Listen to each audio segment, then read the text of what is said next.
Am I the jerk for replacing my diabetic relative's shredded cheese that I ate? I, a 21-year-old female, live with my aunt and uncle until I can get on my feet after graduating college. I have lived with them since high school after both my parents passed away. My uncle is diabetic and needs to measure out his meals. He cannot eat many things, so he has his own foods that only he eats. My aunt and I share the same food in the fridge and she always gets new things to try.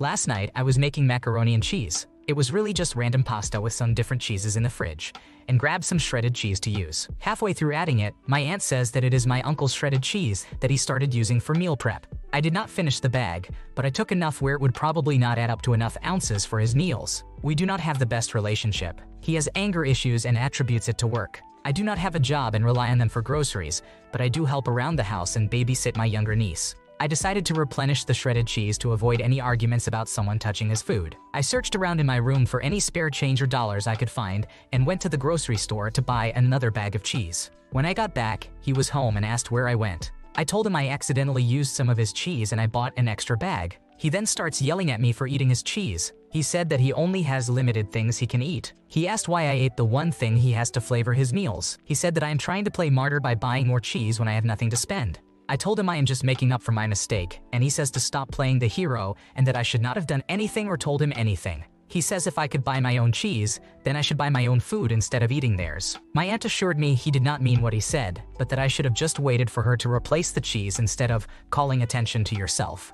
She said I was acting dramatic by spending what I had left on his cheese instead of just admitting to him that I took the cheese first. I do not understand what I did wrong.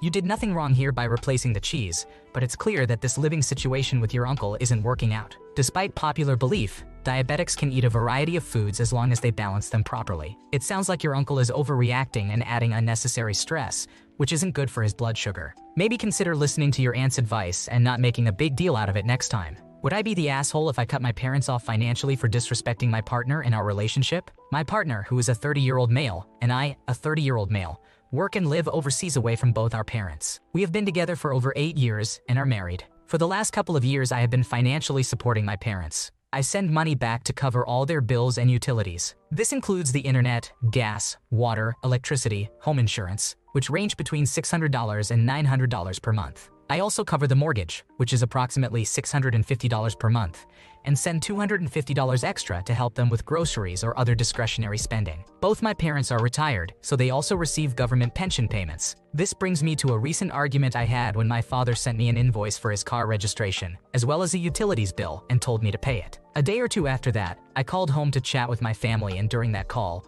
I reminded him that I had already paid the utilities bill, but I would not be covering the car registration, as this wasn't part of what I had agreed to cover. He immediately went into a tirade, saying how I am a bad son, and that I owe the duty of taking care of them because they raised me. He claimed I was only sending him a measly $100 a month, which is infuriating because apparently everything else does not count since it doesn't directly go into his pocket. I was already very upset, but I basically said I will not be paying the car registration because it is already very unfair to my partner and his family. Before I consider adding on more support, I want to start supporting my partner's family as well. So at this stage, you will have to cover that, but we can certainly revisit this once my partner and I get raises and increase our income. At this stage, I was annoyed, but thought I could let this go and it would roll over after we both had a bit of time to calm down. It was here that I got most upset and most hurt. He said, "Don't you dare bring your friend into our financial matter. Don't you dare bring your friend into our family discussions." This is where my blood began to boil. My partner up to now had been so understanding and so supportive of the financial assistance I provide to them,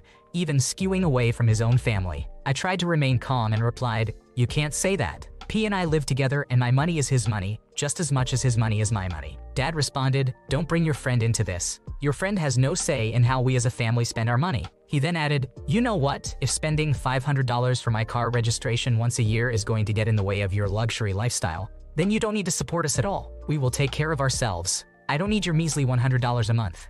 At this point, my mother realized things were getting way too heated, so she grabbed the phone and said we should talk more later, and then hung up. Would I be the asshole for cutting them off?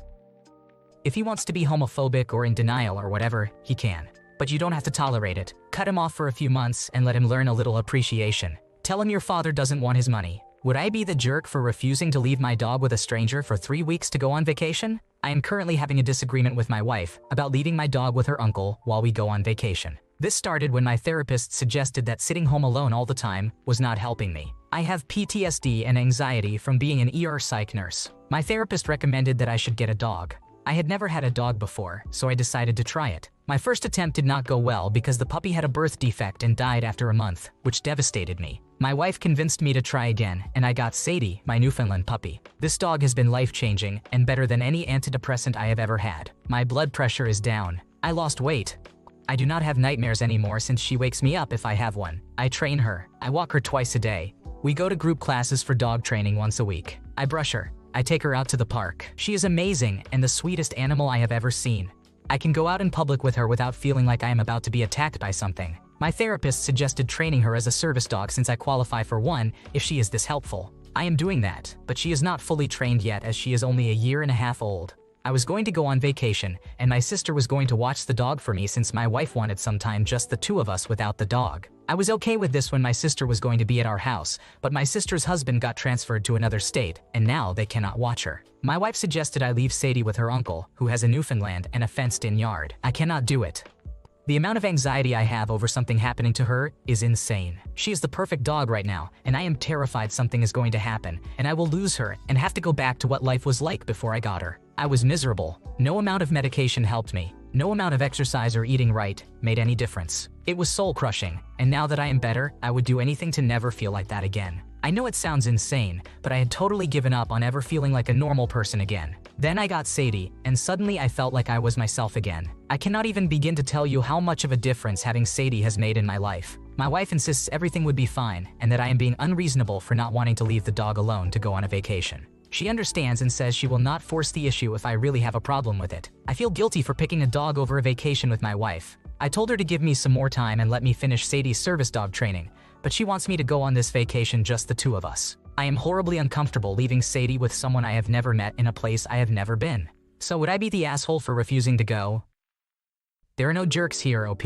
It's understandable to be attached to your dog and wary of leaving Sadie with someone unfamiliar, but it's important to recognize any separation anxiety and work on it gradually. Start by finding trusted dog sitters and letting them take Sadie for short periods, gradually increasing the time apart. This way, you can build comfort in leaving her and eventually enjoy vacations without worry. Am I the jerk for not changing my wedding date for my mother's honeymoon even though she's paid a down payment and I haven't? So my partner, a 29-year-old female, and I, a 32-year-old female, have been engaged for over 2 years. We've told people we're planning the wedding for next May. I have just started formally planning a few weeks ago. Venues and caterers are chosen. A date has been set, but save the date cards haven't been sent, and down payments haven't been paid yet. Having an outdoor May wedding is pretty much the only thing we've been sure of since the engagement. We want an outdoor wedding, so the months from October to March are off the table. Venues in my area are more expensive in summer months, June, July, August. While we are stable, we are not well off. September and April are big months for birthdays, including both of ours. Additionally, I am a professor, so April is a hectic month for me as that is exam time in our country,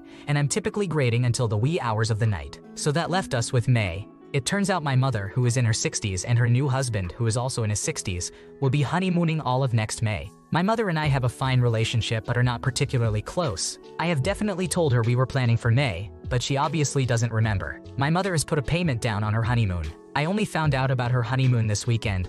When I called to tell her the date was set, her wedding was this year. She keeps texting me alternative dates that we could have the wedding, but I don't want to. I like the date we've chosen. We put a lot of thought into this. She is right, we could change it without any cost to us, but other months don't work well for various reasons. I did offer to compromise by moving it to early May and have her push her honeymoon back a few days, but this was rejected. This date will be our anniversary for the rest of our lives. It will be the day where we schedule extra special weekends away and fancy dinners. The date of a honeymoon isn't as special. She could change it if she wanted. It is also worth noting here that the two of them are very well off. They own 3 homes and go on international vacations at least twice a year. Moving the honeymoon after placing a down payment will be inconvenient, but it will not hurt them financially, and they have almost a year's notice to reschedule it. Additionally, my fiancé and I are paying for the wedding entirely ourselves. That being said, they do have a down payment and we don't. They have had this date set longer than us. Also, it's not like a cousin can't go, it's my mother. Should I change the date for her? I do want her there. I am honestly not sure if I am being unreasonable here, but other months truly don't work nearly as well. Am I the asshole? Stick to your date. It matters to you and your husband. Your mom doesn't care. If she did, she'd have remembered your plan or at least checked before making her own arrangements. Even if she forgot the exact date, she knew it was sometime in the spring and didn't bother to verify. You are not the jerk. Don't let her guilt trip you into changing something so important. Am I the jerk for asking my relative to behave at my child's graduation? My husband, who is 55 years old, and I, who am 52 years old, are both part of a Mexican family. For us in our culture, family is what matters most. Looking back, this problem began a year ago on my nephew Dan's 16th birthday. He is an only child. That day, we arrived at his house, but we were only greeted by his parents, and Dan was nowhere to be found. His parents told us he was in his room doing homework. He didn't come down all night, not even when other guests arrived. We even had dinner and his birthday cake without him. Since then, Dan stopped attending all family meetings. After a few months, we realized that Dan only attended parties that were not at our house. When he did, he talked to everyone except for my family. When we asked his parents, the only answer was that Dan was angry at my son for some jokes that he used to make. My son would always make fun if Dan's favorite team lost. They were always innocent jokes and were never meant to harm him, and even Dan used to make some meaner jokes. He would always remark on my kids, saying how he was an excellent student, while my kids were only average students. Months passed, and Dan even began attending a psychologist, but nothing improved. My children never stopped looking for him. My husband and I constantly asked his parents about him. More than a year has passed since this began, and Dan still has no interest in fixing things. Even other family members have tried to talk to him, but nothing has worked. This last Saturday was my daughter's medical school graduation. This had been my daughter's dream for years, so it was a very special day for us, and we didn't want anything to ruin our day. And that's how it seemed until Dan arrived at the graduation ceremony. Before he arrived, one of my sisters-in-law told me that Dan was finally willing to fix things with us, so he was planning on attending the graduation. However, when he arrived at the event, he ignored everyone. He didn't even greet my sister-in-law with whom he had spoken about fixing things. I even tried to hug him, but he turned away and gave me a pout. Because it was a special day for my family, I tried to ignore his attitude. However, he began to behave rudely and made rude gestures, as if he was making fun of the event. I decided that I was no longer going to put up with his attitude. I turned to his dad and told him that if Dan wanted to be here, he was welcome. However, he had to behave correctly and be well-mannered. This bothered Dan's dad. They got up and left the event. They didn't even congratulate my daughter, nor did they attend the party we threw afterward. My husband and my son say that I'm the one in the wrong and that I shouldn't have told him anything. My daughter and I say that I was right since we've already endured a lot of disrespect from Dan, and he had no right to behave that way at my daughter's graduation. It feels like something big is missing here. If he needed therapy, how innocent was it all? Years of bullying and emotional abuse can be disregarded in favor of keeping the peace in the family, but it takes a lot for kids to ice out their cousins that hard. Take a good hard look at their behavior and talk to Dan's father about whether it was just innocent jokes. Am I the jerk for not giving my stepmother some of my inheritance? My stepmother, let's call her Amy, who is now 59 years old, was married to my father for over 20 years. She was quite a bit younger than my dad, but was the main breadwinner in the relationship. My dad was an alcoholic, had other mental health issues, and in his latter years had dementia, so he didn't work for most of their marriage. While she did take care of him financially, she did not take care of him in other ways. She was very dismissive of my and my older brother's efforts to get him help for his alcoholism. In fact, she moved back to her home country towards the end when he was behaving oddly and showing signs of dementia, essentially abandoning him. Because of all this, she and my brother no longer speak at all. By the time he passed away 2 years ago, he had joined her in her home country, and together neither of them worked.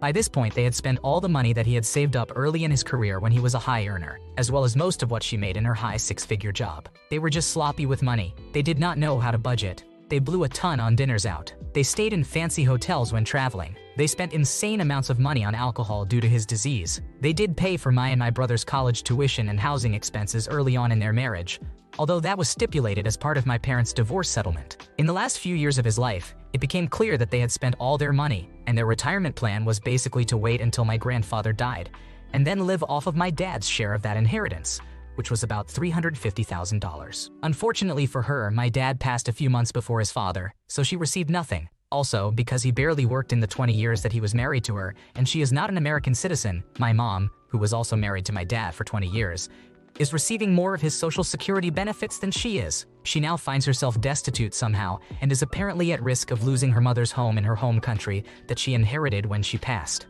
She already lost the home she shared with my dad in the United States, along with all of their possessions. My brother and I never received anything when our dad passed. We were never expecting money, but family photos, his monogrammed cufflinks, and other mementos would have been nice. All that is gone now, I assume repossessed and auctioned off without our knowledge. When my grandfather died, my brother and I split the inheritance that my dad would have received. Amy is now asking that we give her a monthly allowance to keep her afloat because she is too grief-stricken to work, though it has been a few years. I refuse to do this, and am no longer speaking with her either. Am I the asshole?